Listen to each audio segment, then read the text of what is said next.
नमस्कार, मैं Vijay Kumar Punia, BKP times news से। और मैं इस टाइम दक्षिण दिल्ली के अंदर और कुतुब मीनार के पीछे एक मीटिंग है, और जहाँ पे कुतुब मीनार के पीछे दलित समाज के लोगों के जो मकान टूटे हैं उनको लेके यहाँ पे मीटिंग की गई, जिसमें यहाँ पे बैठे हुए देख सकते हो तो रवि जी भी है और आत्मा रंजन जोशी जी है और जय भगवान जाटो जी। इनसे पूछते हैं, बातचीत करते सर।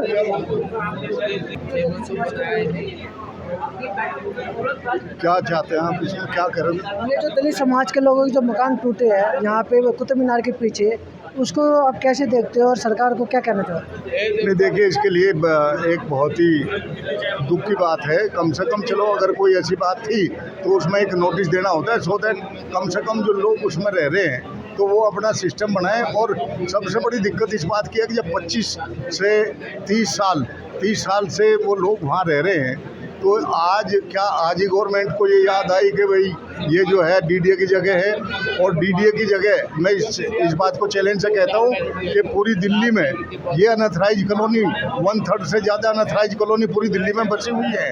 तो इसमें इनके साथ एक बहुत बड़ा जो है अत्याचार ही हम कहेंगे हुआ है, और उसे अत्याचार को निकालने के लिए सर्टेनली ये लोग जो अब आज बिना शेल्टर के, बिना पानी के, बिना बिजली के और छोटे छोटे बच्चों को लेकर इस तरह की धूप में वहाँ बैठे हुए हैं, तो मैं समझता हूँ इससे बड़ा, और वो भी कैपिटल दिल्ली शहर में जब ऐसा हो रहा तो दूसरे पूरे देश में क्या होता होगा।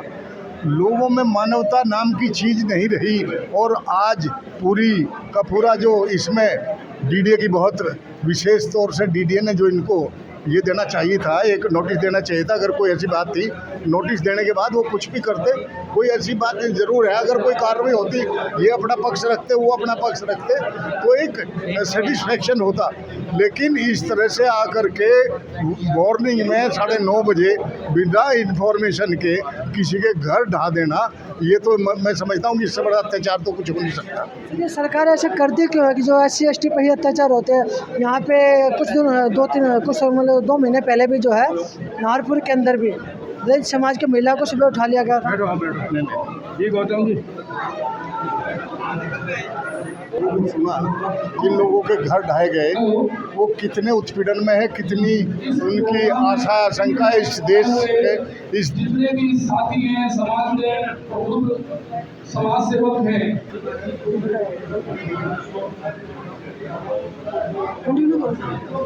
आज हमने उस जगह का दौरा किया था और उसमें पाया वहाँ जो छोटे छोटे बच्चे हैं, लेडीज़ हैं, औरतें हैं, दूसरे लोग हैं, बुजुर्ग हैं, वो किस कदर वहाँ भयभीत दशा में बैठे हैं और उनको कितना प्रताड़ना हुई। यानी दिल्ली जैसे इस शहर में के कैपिटल में भी जब इस तरह का अत्याचार है, और एजेंसियां मेरे ये सोच से परे है कि क्या कोई गवर्नमेंट एजेंसी इस तरह कर सकती है। उनको नोटिस देना चाहिए था, कम से कम 15 दिन का नोटिस देना चाहिए। डीडीए की गाइडलाइन में है, उनको पहले सूचित करना चाहिए कि साहब ऐसा ऐसा आपके साथ चल रहा है। क्या अलग सडन ये हो गया? क्या पहले कोई ऐसा केस चला हुआ था? क्या इस ज़मीन के लिए गवर्नमेंट ने कभी कोई केस हाईकोर्ट में या कुछ चल रहा था? ये भी नहीं पता कि ये बताते हैं कि ऐसा कोई केस नहीं चल रहा था। मतलब सडन 9:30 बजे बुलडोजर आते हैं और इनके घर पर चल जाते हैं। नए जो इनका 30 साल की उम्र का जो रखा इन्होंने, जो सामान उसमें रखा था जोड़ के, उतना वो सामान गया। बहुत भयंकर स्थिति है। जब दिल्ली जैसी कैपिटल में इस देश के जब ऐसा उत्पीड़न इन दलित लोगों के लिए, इन गरीब लोगों के लिए, असहाय लोगों के लिए हो रहा, तो पूरी जगह का क्या हम बात करेंगे। लेकिन सब कानून की व्यवस्था है इस देश में। लोगों ने इनका रिप्रेजेंटेशन दिया, डीडीओ को दिया, एलजी साहब को दिया, और ये देख करके अपनी कानूनी लड़ाई लड़ेंगे। मेरा सबसे बड़ा दुख की बात यह है कि without notice, all of sudden, और यदि किसी को आप इस तरह से बेघर करते हैं तो इससे बड़ा अत्याचार और इससे भयानक दर्श इस देश की वस्तु स्थिति में और दशा दिशा में हो नहीं सकता। क्या ये सब चीज़ें जिनको जो दलित लोग हैं, ये गरीब है, गरीब की कोई जात नहीं होती, वो केवल दूसरी जात, ऐसा नहीं, वहाँ सब लोग थे, लेकिन गरीब है, गरीब की कोई जात नहीं होती, गरीबों पे ऐसा जुल्म किया गया। तो जो अथॉरिटी कंसर्न है उनको इस चीज़ को संज्ञान में लेना चाहिए कि कानून भी कोई चीज़ है, वो भी किसी कानून के तहत, गाइडलाइन के तहत ये सिस्टम चला रहे हैं। तो अचानक इनको ये जो बेघर किया गया ऐसी तड़पती और चिल्लाती धूप में, जहाँ आज पता चला कि इनका पानी भी काट दिया, बिजली भी काट दी, तो एक बहुत बड़ा एक अत्याचार जो इन पर हुआ। तो ये इसके लिए लोग कोर्ट कचहरी करेंगे, जन जागरण भी करेंगे और अपनी गुहार जा कर के लगाएंगे। और मैं समझता हूँ कि इसमें जो प्रेजेंट गवर्नमेंट है दिल्ली की, उसका भी कहीं ना कहीं फेल्यूर है। आज तक उनका कोई भी रिप्रेजेंटेटिव उनको देखने नहीं आया। जब वोट की जब राजनीति करते हैं, वोट जब चाहिए तो फटाफट इनके पास आते हैं। कहते थे जहाँ झोपड़ी हम मकान बना के देंगे, कहाँ गई वो सिद्धांत। जब इनकी झोपड़ी तोड़ी जा रही है, इनके घर तोड़े जा रहे हैं, तो आज जो प्रेजेंट गवर्नमेंट है दिल्ली की, उसको संज्ञान लेना चाहिए इस चीज़ का और इनको वो सब सुविधाएं मुहैया करना चाहिए। आज कोई इनका रिप्रेजेंटेटिव तक नहीं आया। तो मुझे इस चीज़ का बड़ा दुख इस बात का है कि लोगों की करनी और कथनी में कितना अंतर है। केजरीवाल सरकार ने क्या इसमें एक्शन लिया? दूसरे, अगर इन पर कोई अत्याचार हो जाए, उनको ये समझ लेना चाहिए कि इन पर अत्याचार केवल इसलिए हो रहा कि ये लोग उसको वोट देते हैं, और जब उसको वोट देते हैं तो उसका कोई कर्तव्य इनके प्रति नहीं बनता क्या? उन्हें आकर के इनको शेल्टर देना चाहिए, शेल्टर होम बनाने चाहिए, इनका अल्टरनेट टेम्परेरी अरेंजमेंट इमीडिएटली करना चाहिए। तो मैं दोनों सरकारों से ये कहना चाहता हूँ कि क्या इनका ये जो गरीब लोग हैं इस देश में, क्या इनको ऐसे उजाड़ करके वो उनकी आत्माएं क्या चैन से रहती हैं? बहुत गलत बात है। कुछ नहीं, देखिए बच्चे, औरतें, दूसरे लोग, घर द्वार, सिस्टम सबका बराबर होता है। यदि आज किसी बड़े घरों पर बुलडोजर चल जाए तो चारों तरफ हाहाकार हो जाता है, और एक गरीब को कीड़े मकोड़े की तरह से रगड़ के छोड़ दिया, कोई नहीं पूछ रहा। अगर वो अपने घर में आज भी वहाँ बैठे तो पुलिस आकर के उनको डराती है, धमकाती है और उनको उनके साथ बदतमीजी करती है। तो ये तो दिल्ली का कैपिटल जो है, दिल्ली का शहर जो है, वहाँ से कम इस देश की राजधानी में इस तरह की घटनाएं और इस तरह का जुल्म, मतलब ये असहनीय भी है और अविचारणीय भी है, और इसको कोई सोच भी नहीं सकता कैसे। सबसे बड़ी बात है जो पुलिस वाले जो परेशान करते हैं गरीब लोगों का, एसटी वालों को जो परेशान करते हैं, उनको हम कैसे ठीक कर सकते हैं? क्योंकि सबसे ज़्यादा तो परेशानी वही करते हैं लोगों को। देखिए, अगर कोई एक छोटा पुलिस कर्मचारी इनको परेशान कर रहा है तो हमें बड़े अधिकारी के पास जाना चाहिए, और सर्टेनली इनका एक ग्रुप लेकर के एक डीसीपी साहब मिलिए, जॉइंट सीपी से मिलिए। वो सब सिस्टम है, उनकी नॉलेज में नहीं होता। कभी कभी जो बड़े अधिकारी हैं, छोटे अधिकारी ये गलतियां करते हैं, तो उनके संज्ञान में लाना हमारा कर्तव्य है। और अगर ऐसा हो रहा है तो सर्टेनली वो बहुत गुनाह कर रहे हैं, उनको सर्टेनली अथॉरिटी उनको पनिश करेगी। धन्यवाद सर, आपने समय निकाला हमारे लिए। तो थोड़ा बताओ, ये जो अत्याचार हुआ अभी यहाँ पे जो मकान तोड़े, मेहरौली में वार्ड नंबर 1 में 6/4 में जो ये लोगों के साथ में उनकी जो झुग्गी बस्ती के जो मकान हैं वो जो तोड़े गए हैं, वो बिना नोटिस के, लगभग मैंने चेक किया उनके कागज़ 50-50, 60-60 सालों से जो है वो लोग जो वहाँ पे बसे हुए थे। जबकि सेंट्रल गवर्नमेंट की और दिल्ली गवर्नमेंट की जो पॉलिसी है उसके आधार पर जो भी व्यक्ति ये लगभग 20 साल से अगर ऊपर वहाँ पे रह रहा है तो उसको तोड़ने से पहले नोटिस दिए जाने चाहिए। बिना नोटिस के जो है उनको तोड़ नहीं सकते, और जो तोड़ेंगे भी तो उनको पहले उनका पुनर्वास करने का। जो तोड़ तो दिए मकान बिना नोटिस के, यहाँ ही पे नहीं दिल्ली में बहुत जगह ऐसा हुआ जहाँ पे बिना नोटिस के मकान टूटते हैं, लेकिन समाधान नहीं निकलता इन लोगों का। ये समाधान जो बिना नोटिस के जो भी अधिकारी अगर तोड़ रहे हैं तो मैं इसका पुरजोर विरोध करता हूँ। उनको ये अवैध तरीके से जो ये कार्रवाई कर रहे थे, मुझे लगता है कि उन अधिकारियों के खिलाफ भी कानूनी कार्रवाई होनी चाहिए जो कानून को अपने हाथ में लेके इस तरीके का अवैध कार्य करते हैं। मैं इसको अवैध कार्य ही कहूँगा कि जब आप किसी व्यक्ति को जब मैसेज ही नहीं दे रहे कि भाई हम ये चीज़ आपको हटानी है, अगर व्यक्ति हटाएगा तो वो तभी जब हटाएगा तो नेचुरल बात है उसको कानून के अनुसार उनको विस्थापित उनका पुनर्वास करने का जो योजना है उस पर भी अमल करना पड़ेगा। इसलिए ये जो अधिकारी जो इस तरीके की कार्रवाई करते हैं तो वो जान करके इसीलिए करते हैं ताकि वो उनके ऊपर कोई ब्लेम ना आए और उनको जो है बिना रिकॉर्ड के इनको जैसा मर्जी तोड़ फोड़ के अलग इनके मकानों को तोड़ दिया जाए।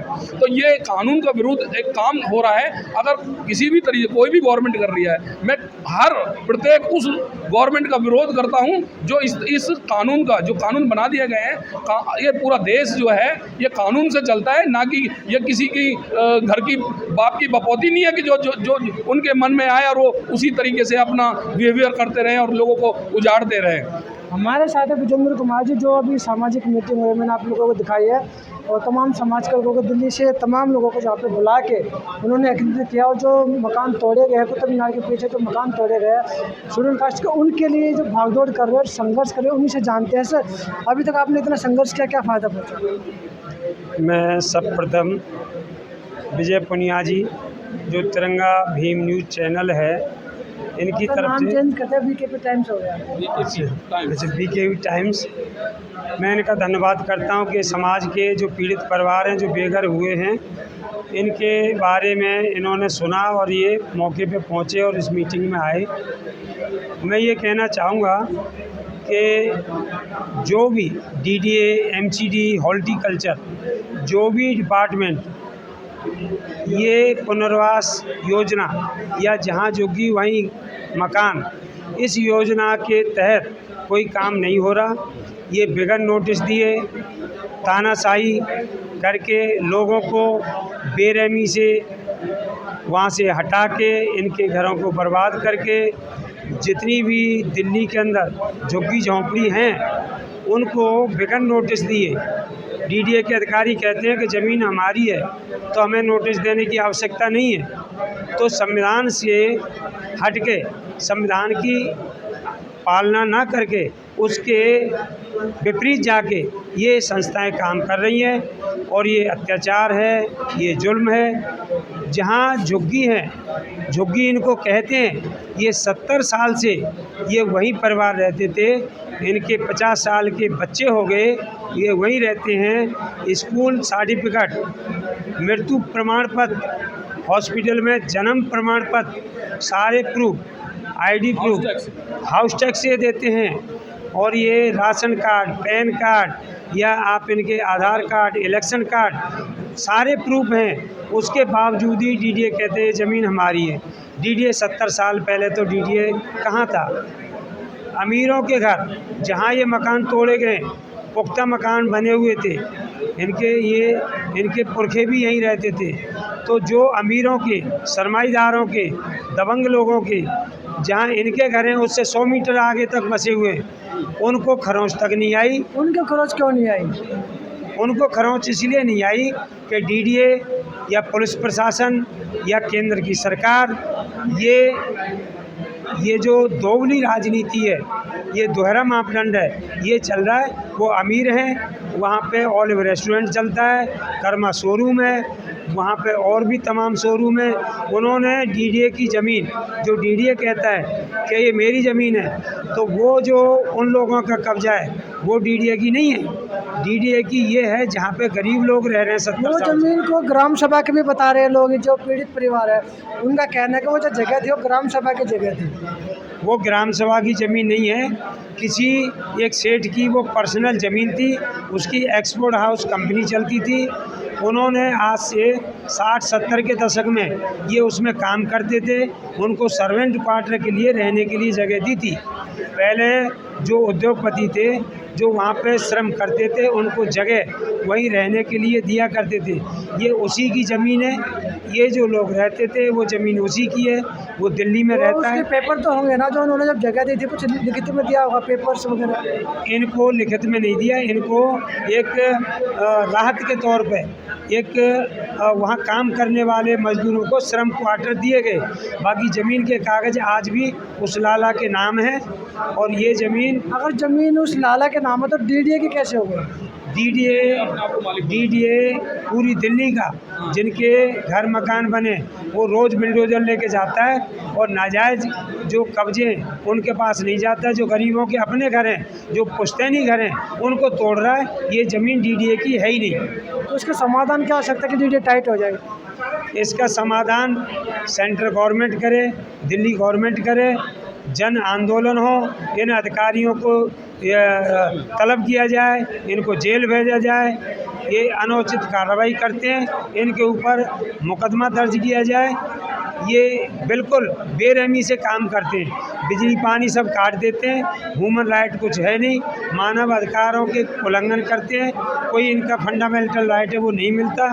छोटे छोटे बच्चे हैं, गरीब हैं, बुजुर्ग हैं, वहाँ गूंगे बहरे लोग रहते हैं, व्हील चेयर पर चलते हैं। इन्होंने इतना तांडव मचाया हुआ है कि रोज़ आके पुलिस प्रशासन तंग करता है, धमकी देते हैं, और वहाँ जाके महिलाओं को प्रताड़ित करते हैं। तो मैं ये कहूँगा कि इनको न्याय मिले, और जो भी शासन प्रशासन इनके उचित कार्रवाई करे। डीडीए के अधिकारियों ने जो भी गलत काम किया है, अगर डीडीए की ज़मीन है तो वो खाली कराए, मगर इनको पुनर्वास भी डीडीए करा सकता है। डीडीए बहुत मजबूत संस्था है, वो उजाड़ सकती है तो बसा भी सकती है। अगर इनको उजाड़ा है तो अमीरों को क्यों नहीं उजाड़ा? वो क्या इनको क्या सपोर्ट करते हैं? ये दोहरी राजनीति नहीं चलेगी। डीडीए को जवाब देना पड़ेगा, और इसको सारी संस्थाएं जो आगे आएँ, हम उनको सबको चिट्ठियां लिख रहे हैं, और आने वाले समय में हम आवाज़ उठाएंगे, जन आंदोलन करेंगे, रोड पर बैठेंगे, और इस समस्या का समाधान ये सरकारी संस्थाएं जो दुरुपयोग कर रही हैं पद का, वो करना बंद करें। तो ये थे यहाँ पे विजेंद्र कुमार जी और धर्मपाल जी भी, जो विजेंद्र सिंह जी और धर्मपाल जी, जो समाज के लिए यहाँ पे दिल्ली से तमाम सामाजिक लोगों को इकट्ठा किया, उनसे पैसा कलेक्ट किया, और उस पैसे का इस्तेमाल जो ये जो पीड़ित परिवार है इनको अधिकार दिलाने के लिए, इनको पुनर्वास करने के लिए, और इनको कोर्ट की लड़ाई के लिए, और सुबह शाम का खाना प्रोवाइड कराने के लिए दिल्ली से तमाम दिल्ली समाज के लोगों ने इकट्ठा होकर पैसा इकट्ठा किया। और संघर्ष दोनों का है, दोनों ने संघर्ष भी किया, काफ़ी बधाई के पात्र है। और हमारे चैनल की तरफ से भी इन लोगों को शुक्रिया करते हैं कि इन्होंने समाज के लिए एक मीटिंग बुलाई, और पीड़ित परिवार की सुरक्षा के लिए, साधनों के लिए, और कानूनी लड़ाई के लिए संघर्ष चालू किया, और आगे उम्मीद करते कंटिन्यू रखेंगे। तो मैं विजय कुमार पुनिया, तिरंगा मेम चैनल और वीकेबी टाइम्स न्यूज़ चैनल से, तो मुझे दीजिए इजाज़त। धन्यवाद। और जितना ज़्यादा हो सके इस वीडियो को लोगों तक पहुँचा, ताकि लोगों को पता लगे कि पीड़ित जो दलित समाज के जो पीड़ित परिवार है उनके लिए हमें उठना पड़ेगा, जैसे ये दोनों उठे हैं। आप लोगों को भी उठना पड़ेगा, आगे आना पड़ेगा, ताकि अत्याचार की घटनाएँ कम होती चली जाए। तो मुझे दीजिए इजाज़त। धन्यवाद।